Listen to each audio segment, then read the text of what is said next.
एक बुद्धिहीन मछली। एक घना जंगल था। उस जंगल में एक सुंदर सा तालाब था। उस तालाब में मेंढक मछली और कई सारे जलवासी रहते थे।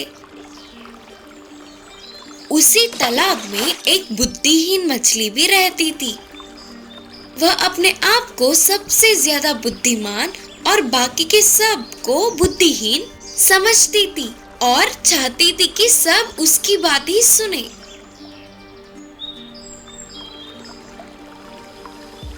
एक दिन एक मेंढक उस मछली के ओर से गुजर रहा था, तो मछली ने कहा, मेंढक मामू, इधर आओ ना, मुझे तुमसे बात करनी है।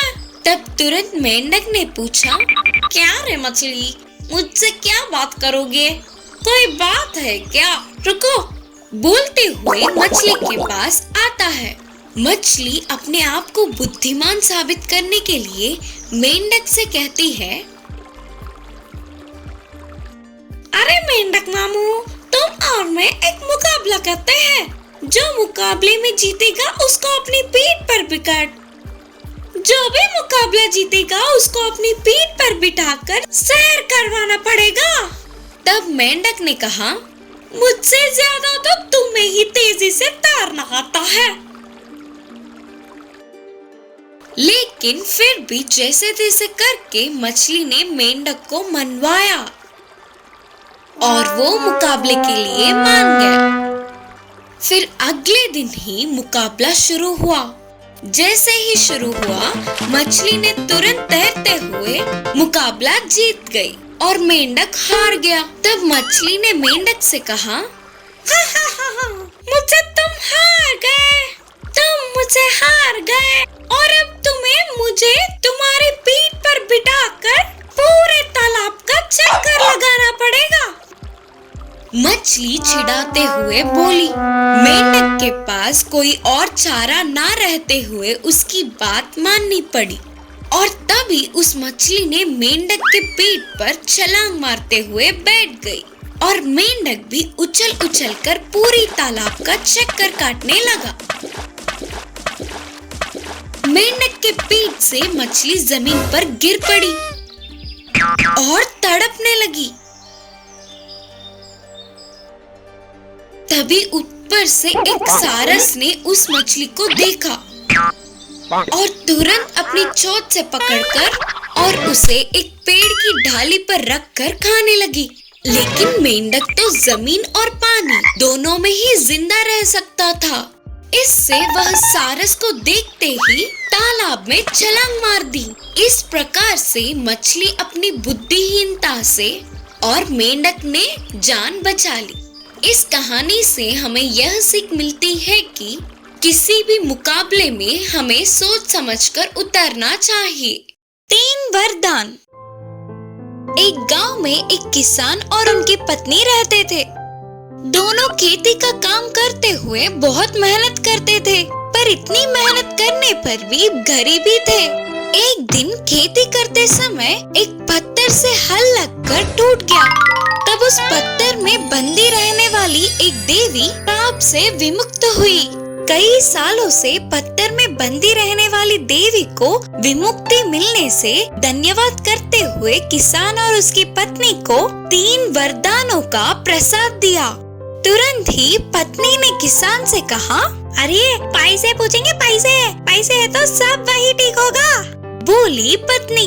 तब किसान ने कहा, नहीं, अचानक उतने पैसे आएंगे तो चोर आकर चुरा ले जाएंगे, हमें ध्यान से सोच के बताना पड़ेगा। इससे देवी ने भी उसे 1 दिन का मोहलत दिया। उसके अगले दिन ही इच्छा मांग ले करके बोलकर गायब हो गई।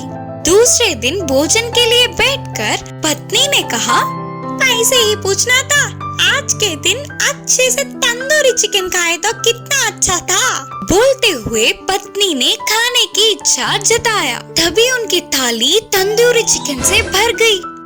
किसान गुस्से से बोला, बेकार में एक वरदान को नष्ट कर दिया तूने, अब उस तंदूरी चिकन को अपने नाक में घुसा ले। बोलकर किसान ने अपनी पत्नी को डांटा। उसके तुरंत तंदूरी चिकन उसके नाक में घुस गई। दोनों डर गए। झट से नाक से तंदूरी चिकन निकल जाए करके इच्छा मांगा। इससे चिकन नाक से गायब हो गया।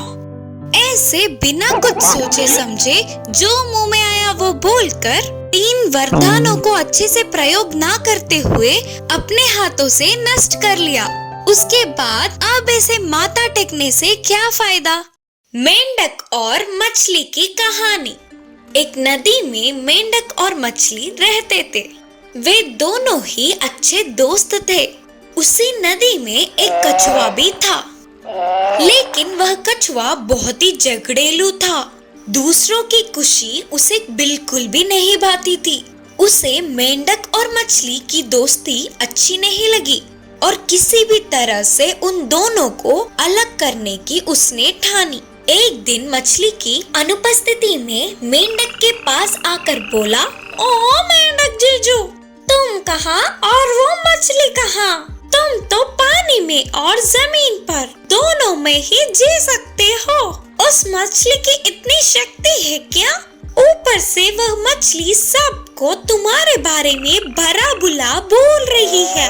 यह सब बोलते हुए उसे उकसा रहा था और बिल्कुल ऐसे ही मेंढक के अनुपस्थिति में मछली के पास जाकर, ओ मछली मामू, तुम कहाँ और वह मेंढक कहाँ?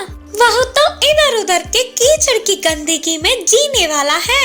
उससे तुम्हारी दोस्ती कैसी? वह तुम्हारे अनुपस्थिति में तुम्हारे बारे में सबको बुरा भला बोल रहा है। तब से तुम्हें देखकर सब हंस रहे हैं। ऐसे इस कछुए के बातों में वह दोनों आ गए। इससे उन दोनों के बीच की दोस्ती बिगड़ी और वह दोनों फिर से अजनबियों की तरह रहने लगे। एक दिन नदी के मछली को खाने के लिए सरस आ रही थी और मेंढक ने उस सरस को देखा। अगर वह चिल्लाता तो मछली वहाँ से निकल जाती, लेकिन उसने नहीं चिल्लाया। दूसरी ओर उसी समय में मेंढक की तरफ एक सांप आने लगी। तभी मछली ने भी उस सांप को देखा। अगर यह भी चिल्लाती तो मेंढक भी बच के भाग जाता, लेकिन इसने भी नहीं चिल्लाया। और क्या था, बस मछली को सरस ने पकड़ लिया और मेंढक को सांप ने पकड़ लिया। ऐसे कछुए के बातों में आने पर दोनों को ही अपने प्राणों को खोना पड़ा। खरगोश में बदलने वाला शेर। एक बड़ा सा जंगल था। उस जंगल का महाराज शेर था, लेकिन ये सभी शेरों की तरह नहीं था।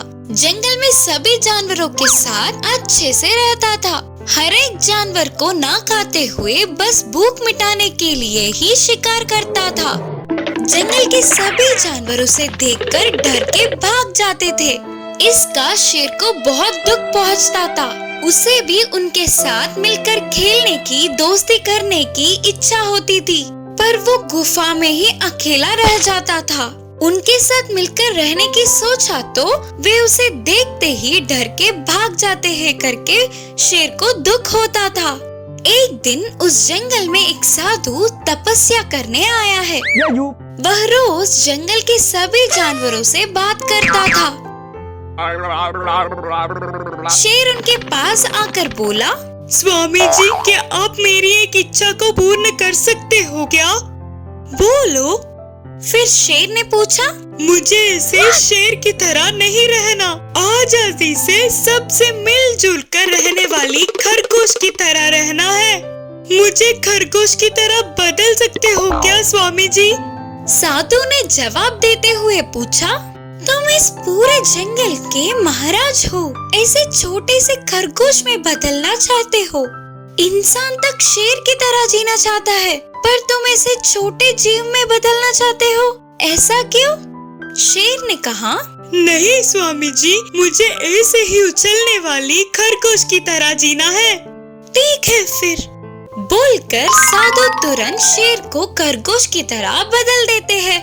गोरा, छोटा, प्यारा सा खरगोश बनने वाला शेर वह साधु के आश्रम के पास उछलते हुए खरगोश दूसरे जानवरों को मिलकर खेलते हुए खुश हुआ।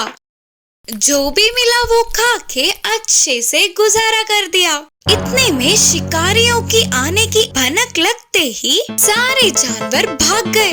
कैसे भागना है पता न होने पर खरगोश शिकारी के पकड़ में आ गया। अरे ये तो मस्त है, आज तो मुझे दावत ही है। बोलते हुए बस्ते में डालकर आगे चलने लगा शिकारी। तभी दूसरा जानवर दिखने से उसे शिकार करने के लिए बस्ते को नीचे रखा। यही मौका देख खरगोश बस्ते से एक बार में उछलकर वहाँ से भाग गया और तुरंत साधु के पास जाकर जो भी हुआ सब बोलकर पहले की तरह शेर में बदलने की विनती की। अब तो समझ आ गया ना, प्रकृति हर एक जीव को एक लक्षण देती है। उसे इनकार करके दूसरे जीव की तरह जीना चाहो तो ऐसा ही होगा। बोलकर साधु ने खरगोश को शेर में बदल दिया। बाद में शेर गरजता हुआ अपनी गुफा में चला गया।